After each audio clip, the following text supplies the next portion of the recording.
As you know in your practice, ED is increasing in young men and estrogen supplementation is increasing in young men. There's another culprit besides the phthalate. It's the BPA or the substitutes now, BPS and BPF.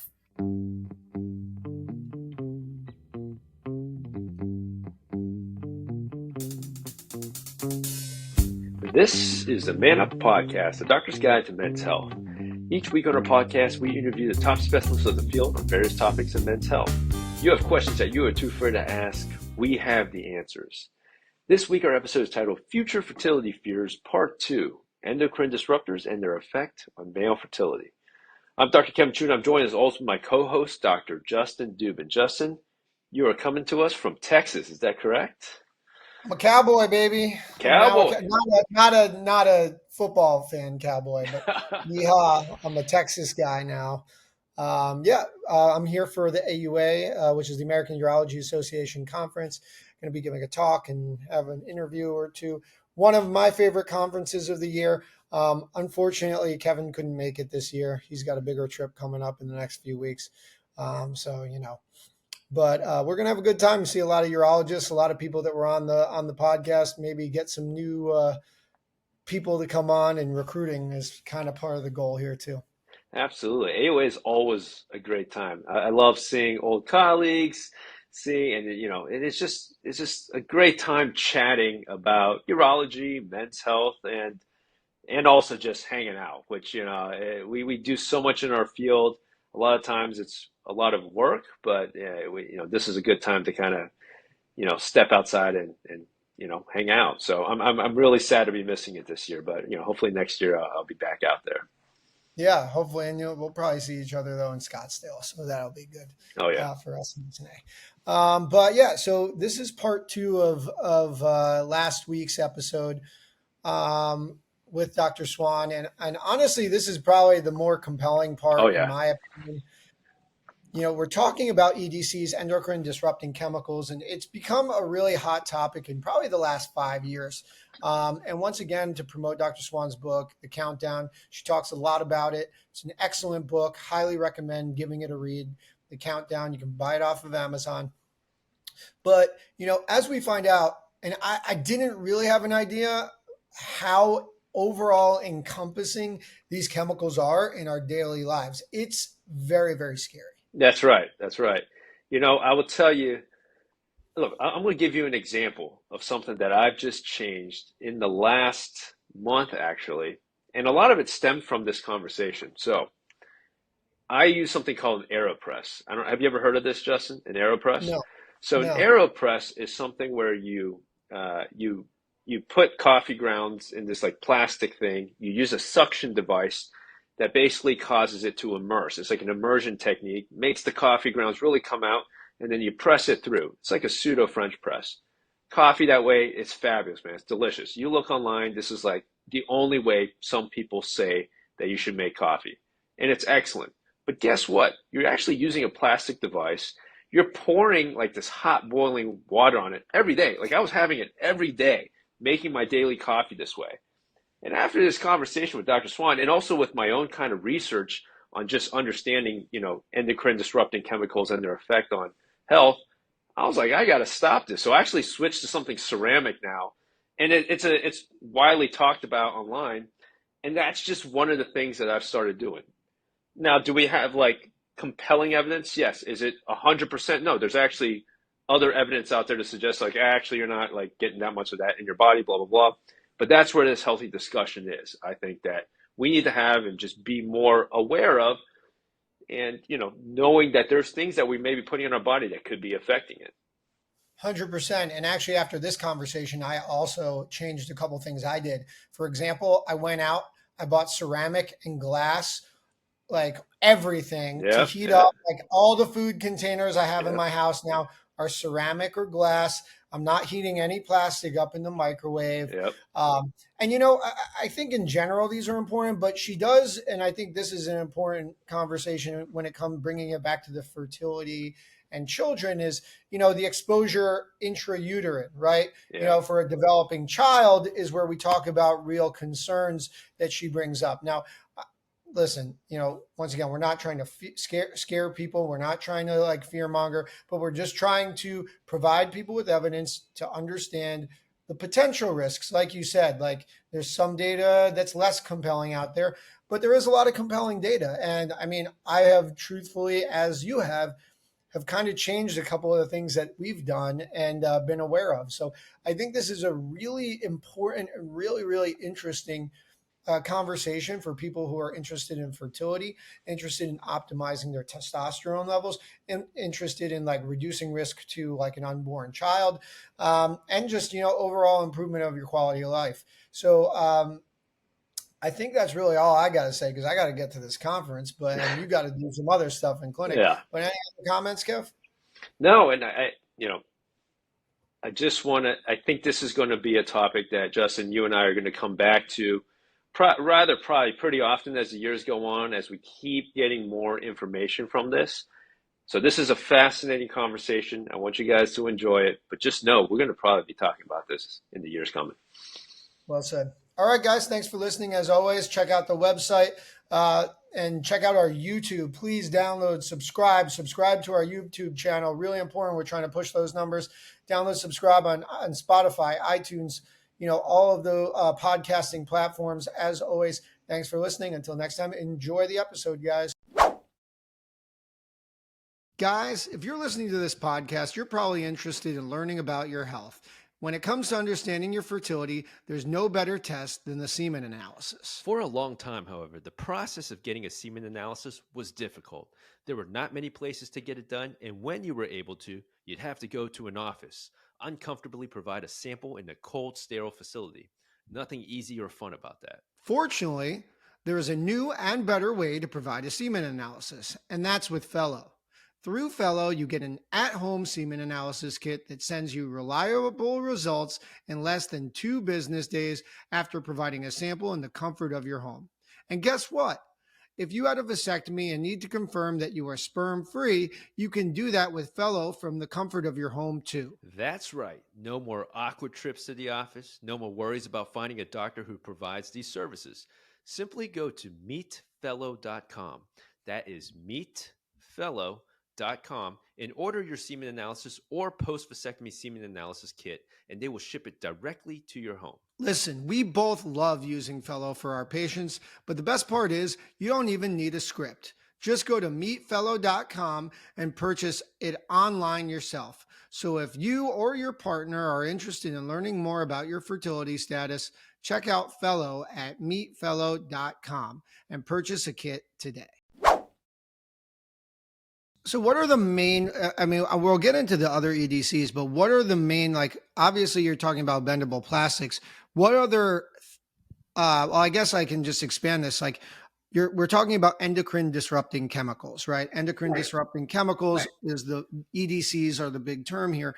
We discussed phthalates to some degree. Obviously you can really compromise, the exposure can compromise your fertility, your testosterone, your estrogen levels, all of these things. In addition to the phthalates, what are some of the other EDCs that are prominently out there, and where are they, and where are we getting our exposure to these from? Yeah. So I would say the first thing that comes to mind is plastic. So plastic has a huge number of chemicals in it, and depending on the particular kind of plastic, whether it's hard, whether it's soft, color, whatever its material properties are, they'll have different chemicals. So the phthalates are plasticizers that put in to make it soft. BPA is put in to make it hard. So like a hard water bottle. And by the way, I should just point out that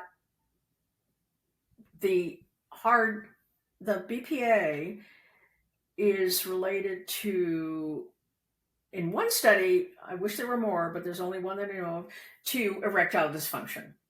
So, and that's not during pregnancy. This is a worker study of men in China who were manufacturing BPA, and they had significantly more erectile dysfunction.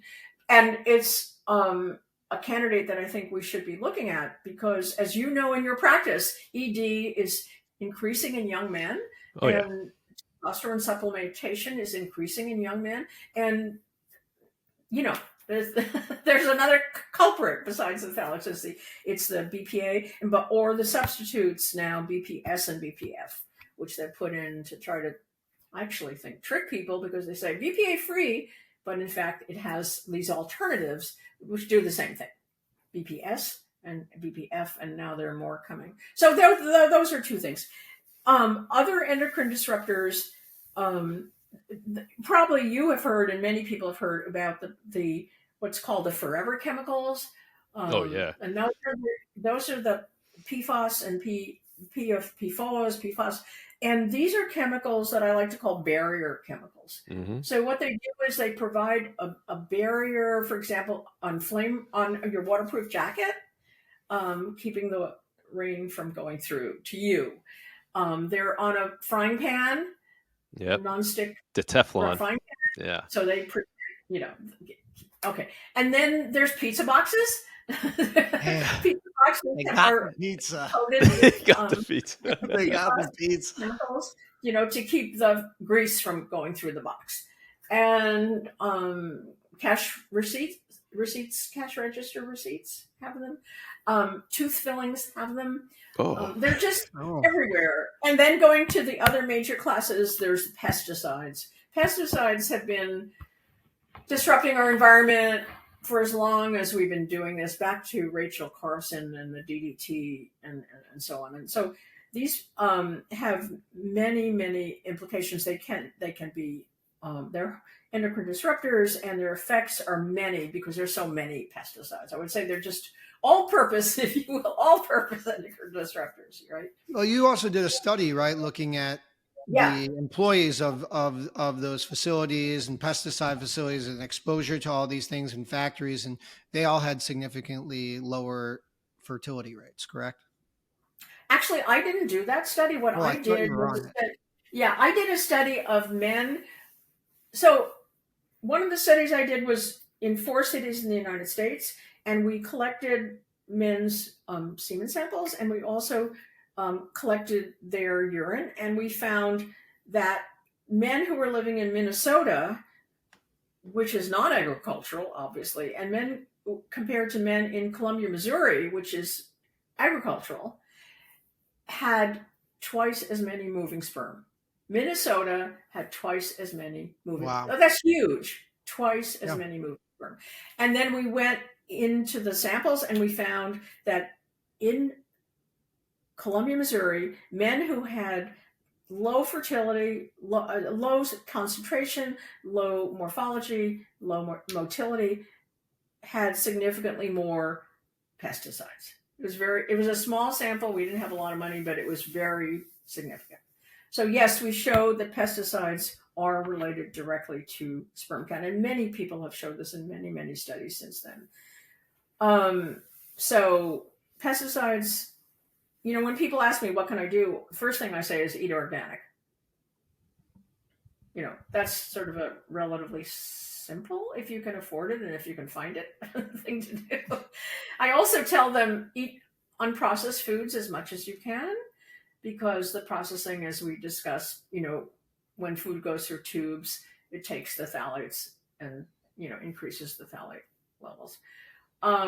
So I didn't mention one more class, and that is the flame retardants. Mm-hmm. And these are, they have problems of their own, as well as a problem with PFAS and PFOS. So I think, we're just surrounded with these endocrine disrupting chemicals. I am honestly having like an existential crisis right now. It's been a minute since I read your book, and now I'm being reminded, and I'm looking around my apartment right now. I'm like, oh God. Well, here, let me share a personal story, actually, how I really went into a deep dive on this, and just am just in so much wonder how we haven't, like, how you've done a lot of work on it, but like other people would just like aren't kind of like looking at this. So, I have a 2-year-old son, and he loves to run out on the patio. So one day I decided to get some synthetic grass. I went to Home Depot, bought synthetic grass, like that fake artificial turf, rolled it out. And then I was all of a sudden like, oh, I'm more worried that I'm going to get the stain underneath on the patio. So let me go online and just type in artificial turf stain. didn't get anything on the staining, but just came up with all the stuff on PFAS and the links to like all the cancer. And I was just blown away. Like Yeah. PFAS, testicular cancer, its relation, it is, I've become more passionate about it just in those, just like the lifestyle Yeah. and being more aware of your environment. These are things that we should pay more attention to, at least in my opinion. Yeah. So, Kevin, did you get rid of the turf? Yeah, begrudgingly, my son was very unhappy, but I was like, at least I was seeing some of that. I've seen some cities even start banning artificial turf in the uses of their public space. And so, as someone who practices and sees a lot of patients for infertility, I actually moved it out. I took it out. So That's great. Now, the one other thing that I know we didn't mention is like scented products, Yes. certain, Thank you. shampoos. yeah. What endocrine disrupting chemicals are involved, and how can we protect ourselves from those kinds of substances? Yeah. So I told you that phthalates were added to plastic to make it soft, but they have two remarkable properties. They increase absorption of a chemical, and they also hold scent and color. They increase the, how long you could. Okay. So they're added actually to pesticides because they increase the absorption of the pesticide into the plant, which is interesting. They used to be listed by EPA as what do they call that? Well, anyway, non-active ingredients, but they're not active as pesticides, but they're active in this other way, and they're added, in lipstick. They're in there to keep the color. In nail polish, they're in there to keep the color. And then everything, and everything you put on your face, any color, and artificial tan. So, and also scent. So anything that has an odor. We asked our women in our study, what did you use in the last 24 hours before you gave your urine sample? And they listed every product they used. Every beauty care product, every personal care product. And then we asked them, did it have a scent? Was it scented or unscented? And the phthalate levels of these women increased with the number of scented products. So it can be cosmetics, it can be air fresheners, it could plugins in the wall. Air fresheners are terrible. Air fresheners in your car, those little pine cone things you hang in your car, Yeah. those are terrible. Anything with that holds scent is going to. You just need to smell bad, pretty much. If you smell bad, you're good. Yeah. Right. But so it's not just the phthalates; they're also parabens. They're also phenols, bisphenols, of various kinds that are in these products. So, and by the way, the products that are used by African Americans and are actually worse. They're seriously worse, and they have formaldehyde, and so personal care products. They sound nice. They're appealing and people want to buy them, but they're really kind of bad. We have to be really careful. And let me just say, not about reproduction, but there was a very brilliant study that was published recently that looked at personal care products and did a little intervention and changed the personal care products that women were using.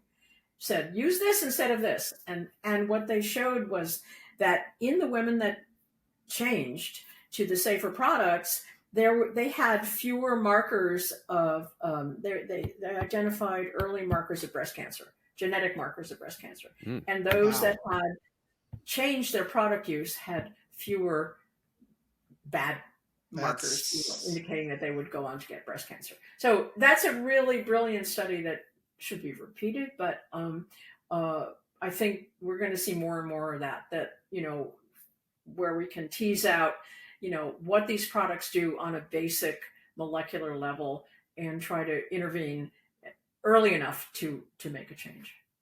Yeah.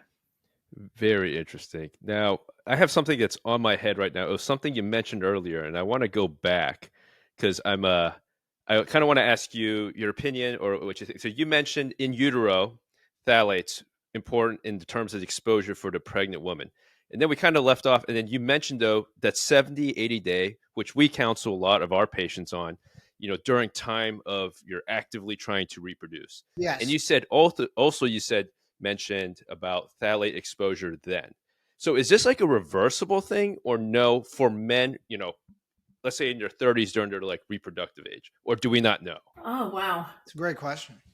It's a great question. And I have to say, I don't know. I would suspect that the sperm that are produced in that window, which are going to conceive this pregnancy, obviously you care about that.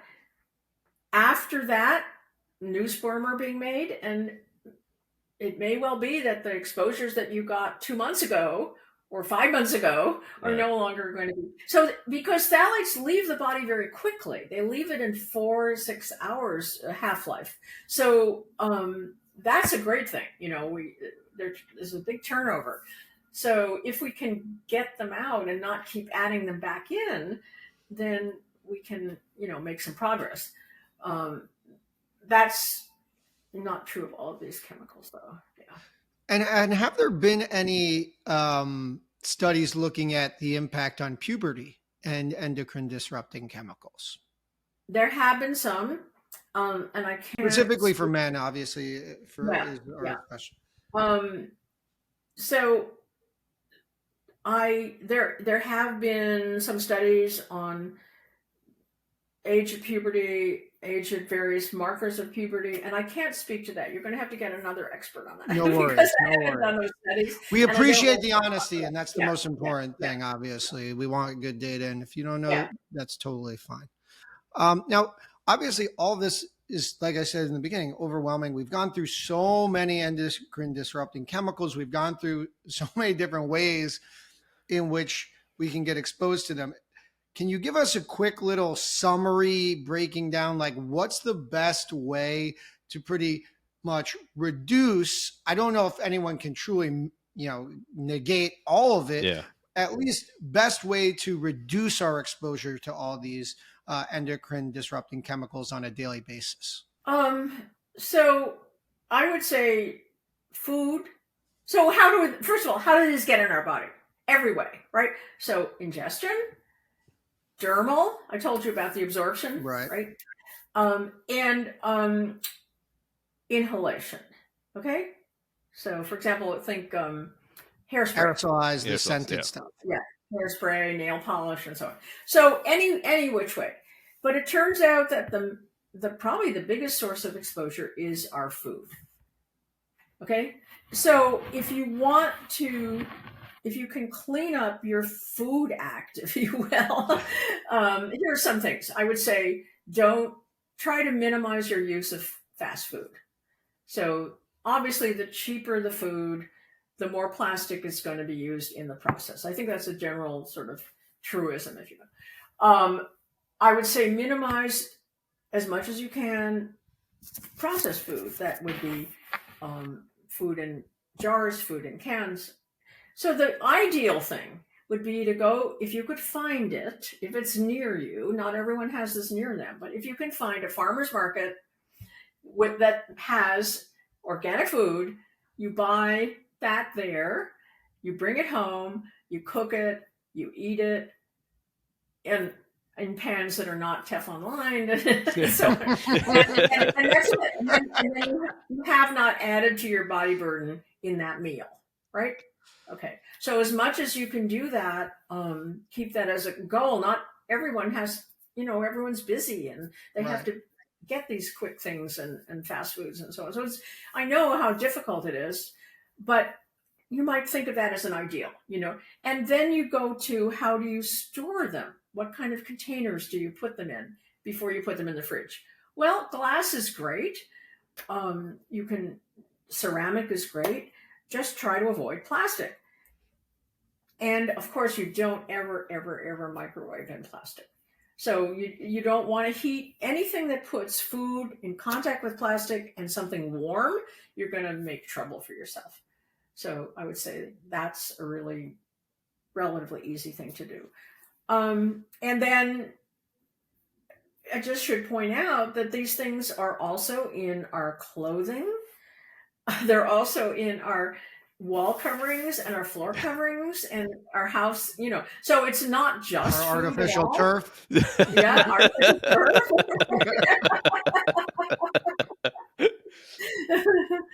And it's hard. I mean, in our book Countdown, we have 2 chapters on what you can do to reduce your exposure. There are also websites you can go to where you can check out individual products.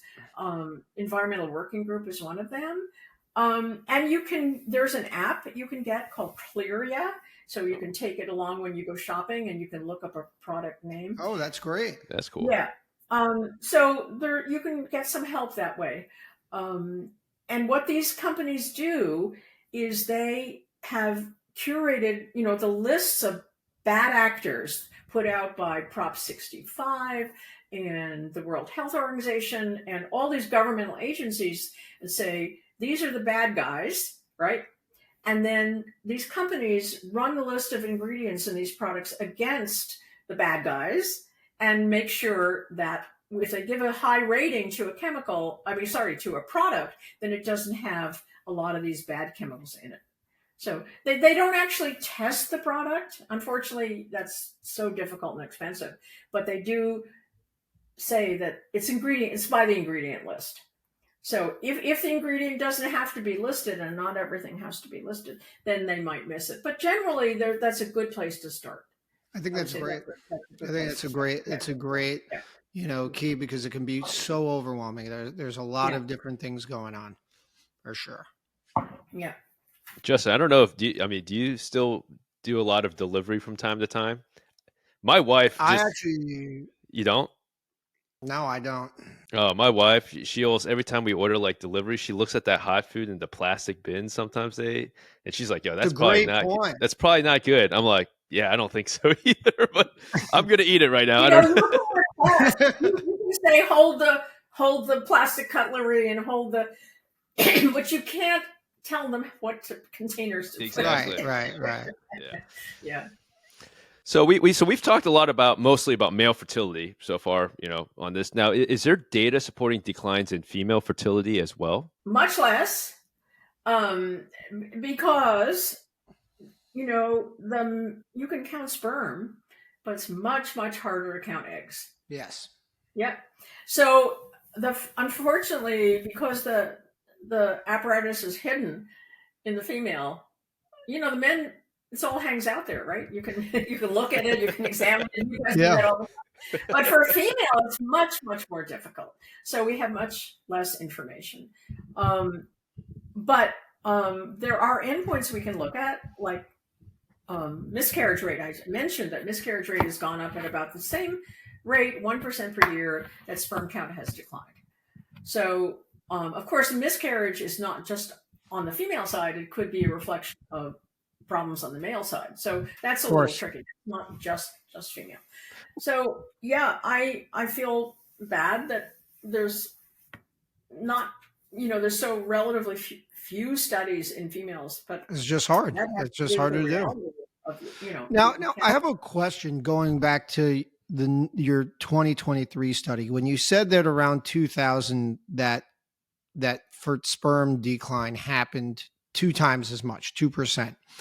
Was there anything that you theorized that happened in 2000 specifically that started causing this decline even more? Is it increased exposures, you think? Is it something else going on? Because double is quite significant, especially in such a large breadth of people. But it wasn't, if you look at the curve, it's not like it suddenly dropped. It wasn't a sudden change in slope. It was just like, if you look at the decline, in the earlier part of the follow-up period versus 2000, just separate those, then it's greater, as you would expect if the line is declining. So it's not that was just to answer the question of what's happened recently, but it's not to say that we are seeing suddenly an uptick. I think we're seeing if we plot the whole time, from 1973 to 2018, we'll see something around a little over 1% per year. But if you limit it to 2000